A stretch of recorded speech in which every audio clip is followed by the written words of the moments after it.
रंजन पात्र जी, जिनके साथ पहले भी मेरा पूर्व में 3-4 कार्यक्रमों में रहना हुआ है। बुद्धिमान व्यक्ति हैं और हमारे राष्ट्रीय प्रवक्ता जो है वो भी उड़ीसा से आते हैं, सुमित पात्रा जी। बहुत लोगों ने उनको टीवी पे सुना, तो उनकी पर्सनैलिटी और हमारे पात्रा जी की पर्सनैलिटी जो है ना, बहुत कुछ मेल खाती है। तो उनको इस कार्यक्रम के लिए बहुत बहुत बधाई। इस कार्यक्रम को आयोजित करने के लिए, जब इस कार्यक्रम की आप लोगों ने नींव रखी होगी तो मेरे पास दयाल साहब का फोन आया था। तो मेरा परिचय उनसे पहले था, लेकिन इतने प्रतिभा के धनी हैं, इसका शायद इस कार्यक्रम के आव भाव से और इसके कार्यक्रम में उपस्थिति से मेरे को यहाँ आकर लगा कि दयाल साहब कार्यक्रम के बहुत अच्छे ऑर्गेनाइजर भी हैं, इसलिए उनको भी मैं इस कार्यक्रम की बहुत बहुत बधाई देता हूं।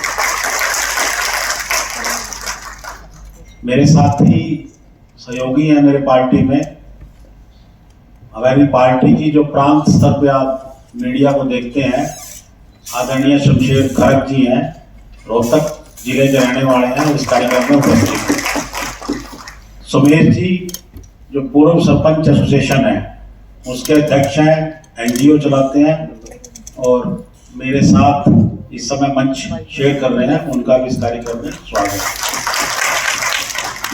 इस कार्यक्रम को पूरा देखने वाली टीम, एनजीओ जो है वो विकास गोदारा जी और जितने भी विभाग के लोग इस कार्यक्रम को आयोजित करने में पर्दे के पीछे लगे हुए थे, उन सब को मेरी ओर से बहुत बहुत इस कार्यक्रम के अच्छे आयोजन के लिए बहुत बहुत शुभकामनाएं और बहुत बहुत अच्छे सुंदर तरीके से आयोजन करने के लिए उनको सबको साधुवाद मेरी तरफ से।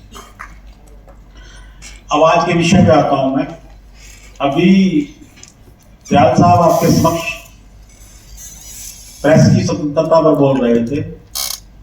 उन्होंने बड़े अच्छे तरीके से आपको समझाया कि आज चुनौतियां क्या हैं, प्रेस की स्थिति क्या है, प्रेस की स्थिति में सरकारों की स्थिति क्या है और उसके बाद आने वाले समय में प्रेस के साथ क्या क्या हो सकता है। उन्होंने बड़ा विस्तृत विवरण उसमें रखा दयाल साहब ने। यह सही बात है कि जब जब इंटरनेट आया, क्योंकि मैं इसलिए उनकी बातों से सहमत हूं दयाल साहब की कि मैं इसी लाइन का छात्र हूं, स्टूडेंट हूं। मैंने भी अपना सफर पत्रकारिता से शुरू किया। संजय गुटानी जी बैठे हैं यहाँ, हमारे आरसी के बड़े वरिष्ठ पत्रकार हैं, उनके साथ पत्रकारिता का मैंने भी काम शुरू किया। तो लंबा सफर तय करते हुए, अच्छे अखबारों में काम करते हुए 4 साल में मनोहर लाल जी के सरकार में मीडिया समन्वयक के रूप में उनके साथ प्रांत स्तर पे काम किया। तो मैं जितनी भी वो बातें कह रहे थे उन सब में से व्यक्तिगत रूप से गुजरा, लेकिन एक बात बड़ी ईमानदारी के साथ कह सकता हूं अपने जीवन काल में जितना मैंने अनुभव किया है। मेरे ख्याल में इस सभागार में अधिकतर पत्रकार लोग बैठे होंगे, वो सिरसा से भी आए हुए हैं राजेंद्र जी, वो मेरे नारनौंद के भी आए हुए हैं साथी, कुछ उपल जी जैसे वरिष्ठ पत्रकार बैठे हुए हैं सभागार में। मैं बड़ी ईमानदारी से एक बात कह सकता हूं कि यदि आपने सकारात्मक पत्रकारिता का लक्ष्य रख के, उसका बेस बना के और लंबे समय यदि सकारात्मकता समाज में जोड़ने के काम के लिए पत्रकारिता की है बजाय नकारात्मक के, तो मेरा मानना है कि पॉजिटिव पत्रकारिता आपको देर सवेर आपको समाज में स्टैब्लिश करने में आर्थिक रूप से भी और सामाजिक रूप से भी मजबूत करने का काम करती है। यदि दिक्कत कहां आती है, दिक्कत वहां होती है जहां हम फिर पत्रकारिता के अपने ट्रैक से भटकते हैं और दूसरे कामों में पड़ जाते हैं, तब जाकर हमको पत्रकारिता में दिक्कत आना स्वाभाविक प्रक्रिया का हिस्सा है। अभी दयाल साहब कह रहे थे कि अब जो ये 23वां स्वतंत्रता विश्व प्रेस दिवस हम मना रहे हैं, उसमें एआई जनरेटेड जो पत्रकारिता आ गई है, ये सही बात है। लेकिन आप में से बहुत से लोगों ने यदि उन प्लेटफॉर्म का प्रयोग भी किया होगा किसी ने, चाहे वो सी चैट है, चाहे वो आपका व्हाट्सएप का जो ऑप्शन है जिसमें आप कोई भी विषय डाल दीजिए कि साहब मेरे को ये चाहिए, तो वो आपको तुरंत विद इन 2 मिनट सारा डाटा दे देते हैं। लेकिन मान के चलिए वो डाटा मिलने के बाद भी आपको 2 घंटे लगेंगे उसको करेक्ट करने में, ठीक करने में। इससे कम समय में आप अपनी पत्रकारिता वाला जो पहले काम करते हैं उससे खबर को बना सकते हैं, ठीक कर सकते हैं। हाँ, डाटा के लिए वो अच्छी चीज है एआई। मैं मानता हूं कि डाटा आप उससे कलेक्ट कर सकते हैं, सी चैट से कर सकते हैं, जीपीटी से कर सकते हैं, गूगल से कर सकते हैं, या व्हाट्सएप से कर सकते हैं, आप इनसे कर सकते हैं डाटा कलेक्ट। लेकिन अंततः आपको अपने ही कौशल का प्रदर्शन इसमें करना ही पड़ेगा, आपको अनुभव अपना इसमें लगाना ही पड़ेगा। उसके बिना पत्रकारिता संभव नहीं है। और मेरा आज ही मानना है कि जो प्रिंट के प्रमुख लोग यहां बैठे हैं, प्रिंट पत्रकारिता का आज भी ठोस नींव का काम करती है। आज भी आप प्रदेश में देख लीजिए, जितने नैरेटिव चलते हैं, चाहे वो सोशल मीडिया के हो, चाहे वो किसी भी बड़े प्लेटफॉर्म के हो, अंततः उसको प्लेटफॉर्म दिया किसने है, उसका बेस क्या है कंटेंट का।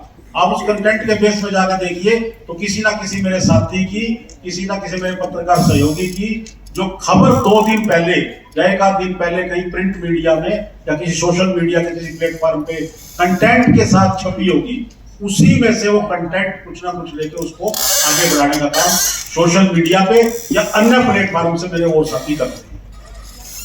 पिछले 5-4 साल से मैं देख रहा हूं पत्रकारिता को। ये सही बात है कि पत्रकारिता में आज भाग दौड़ के चक्कर में और टीआरपी के युग में सोशल मीडिया ने एक नया मुकाम साबित किया है।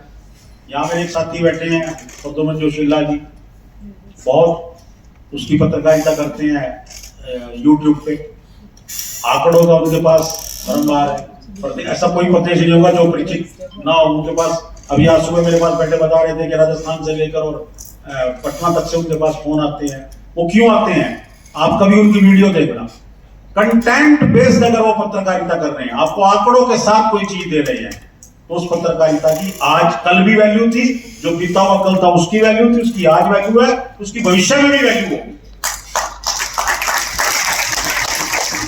लेकिन हमको दिक्कत कहां आती है? जब हम उस ट्रैक से भटकते हैं। यदि हम ट्रैक छोड़ेंगे तो हमको दिक्कत आना स्वाभाविक है। मेरा आप सबसे आग्रह है, जितने ही पत्रकार बैठे हैं, जैसे दयाल साहब कह रहे थे कि एआई आए, इंटरनेट आए, टीवी आए, रेडियो आए, इससे आगे भी कोई ना कोई टेक्निक और 5-7 साल में आएगी। लेकिन यदि हम खोज करेंगे, पत्रकारिता के बेस पे काम करेंगे, कंटेंट बेस्ड पत्रकारिता करेंगे, आंकड़े उसमें इकट्ठे करेंगे, तो मैं आपको लिख के दे सकता हूं, प्रिंट मीडिया का व्यक्ति या जो इन्वेस्टिगेशन का व्यक्ति है, वो कल भी पत्रकारिता में आगे था, वो आज भी पत्रकारिता में आगे है और भविष्य में भी पत्रकारिता में वो आगे रहेगी। प्रॉब्लम क्या हो गई है? मैं अपने ऊपर भी लागू कर रहा हूं उसको। हमने कंटेंट बेस्ड पत्रकारिता छोड़ दी। बुरानी साहब बैठे हैं, खबर छपती थी तो आपको आपके इलाके का जो भी विधायक, मंत्री, जो भी चुनाव प्रतिनिधि किसी भी सरकार का होता था, तो कहता था बुटानी जी को फोन मिला, तो उन्होंने बिना कंटेंट के पहले हम खबर छापते थे ना कि आपका बजट इतना अलॉट हुआ उस डिपार्टमेंट से, इस सड़क के लिए इतना खर्च हुआ। अब हो क्या गया है? हम राजनीतिक खबर के पीछे ज्यादा दौड़ते। मुझे 5 साल हो गए सरकार में समन्वय का काम देखते हुए मुख्यमंत्री। मैंने किसी भी कार्यक्रम में आज तक एक बार भी ये कहा कि सरकार जो अच्छे काम कर रही है आप उसको 100 बार दिखाओ।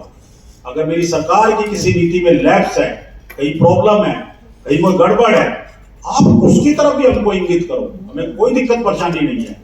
लेकिन प्रॉब्लम कहां आती है? जब पत्रकार केवल विरोध करने के लिए, कि केवल मेरे को भाजपा का या सरकार का चेहरा पसंद नहीं है, विरोध करना है, उसके लिए वो अपना प्लेटफॉर्म का यूज करने लगे, तब शुरुआत गलत होती है।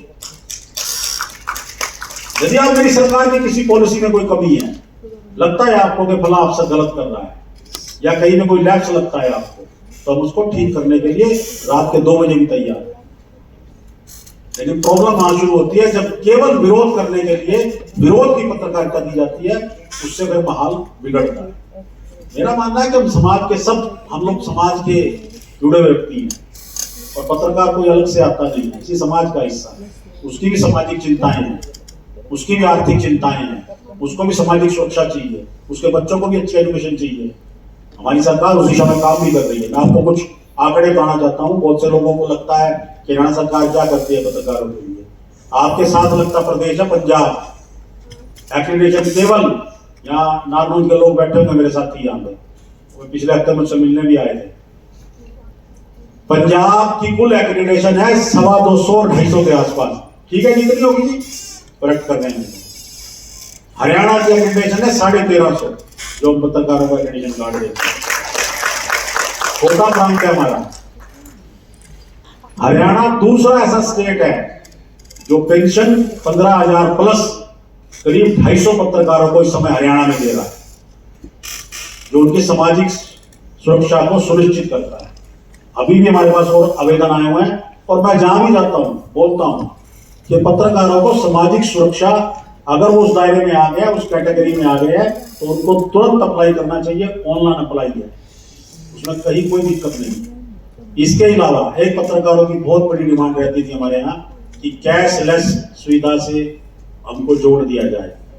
तो माननीय मुख्यमंत्री जी ने इस बजट में उसको बोला भी है विधानसभा में, और आप सब पत्रकार इस सभागार में बहुत से बैठे हैं, उन सब के लिए बधाई है कि सरकार उसको बहुत जल्द करने जा रही है। इसके अलावा कई बार ऐसी स्थिति आती है, जैसे कोविड में आ गई थी, बहुत से पत्रकार साथियों का फोन आया कि साहब हम तो एक्रीडेशन भी नहीं है हमारी, हम लोग उस दायरे में भी नहीं है, तो कैसे किया जाए।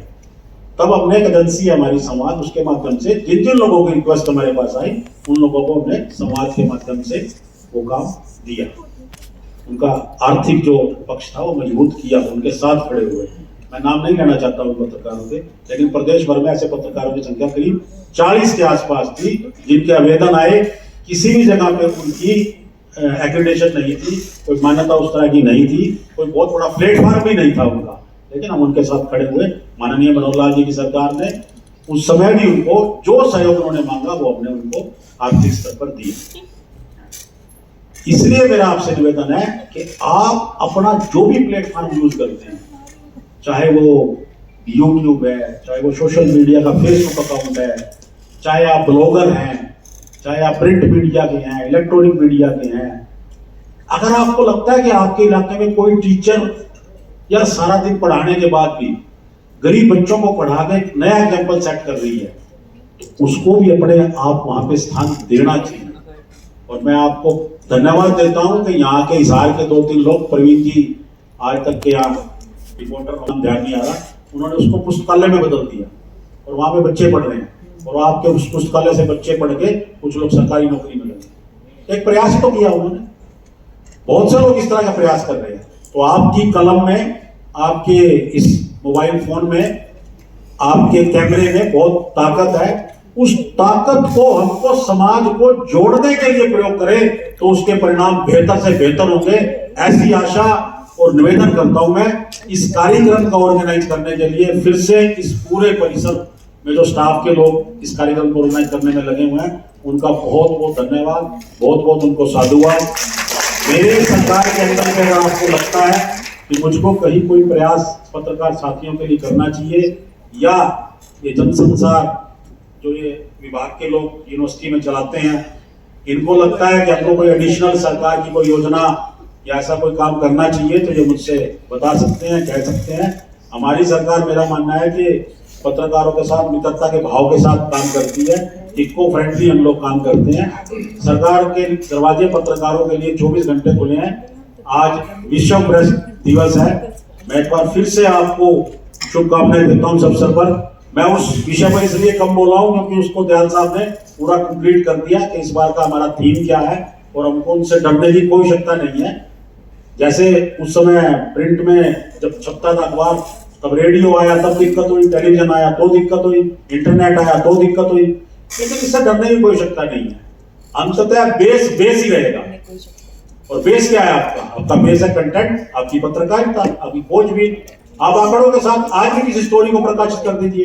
भाई मैं चंडीगढ़ बैठता हूं ना, आप स्टोरी लगाइए कहीं से भी, नारनौल से लगाइए, हाथी से लगाइए। अगर आपकी खबर में दम होगा तो आपको सुबह 7:30 बजे 8 बजे ही हमारे यहाँ से फोन आ जाएगा कि आपकी स्टोरी बहुत अच्छी लगी। हम उस पर संज्ञान ले रहे हैं। आप छापते रहिए, किसी अधिकारी ने गड़बड़ किया तो ये भुटानी साहब बैठे हैं आपके सामने, सरकार उनसे कहती है कि आपने अच्छी खबर छापी है, हम उस पर संज्ञान ले रहे हैं, फला अधिकारी से बात कर रहे हैं, उसको ठीक कर रहे हैं। और हम तो कहते हैं यदि आप सजगता के साथ हमको कोई भी जानकारी दोगे, चाहे अखबार के माध्यम से, चाहे व्यक्तिगत मुझे फोन करके कि साहब ये गड़बड़ हो रहा है, ऐसा ऐसा हो रहा है, हम उसको ठीक करने की कोशिश करते हैं। एक बार फिर से पूरी टीम को जो ये ऑर्गेनाइज कर रही है, जो मंच संचालन कर रहे थे, उनका, पर्दे के पीछे बहुत लोग लगे हुए इस कार्यक्रम में, उन सब का कार्यक्रम मैंने भी बहुत देखे हैं, कार्यक्रम में मैं भी बहुत गया हूँ, लेकिन ध्यान साहब, बत्रा साहब, ऐसी हाजिरी और इतने अच्छा ढंग से ऑर्गेनाइज करने के लिए एक बार तालियां उन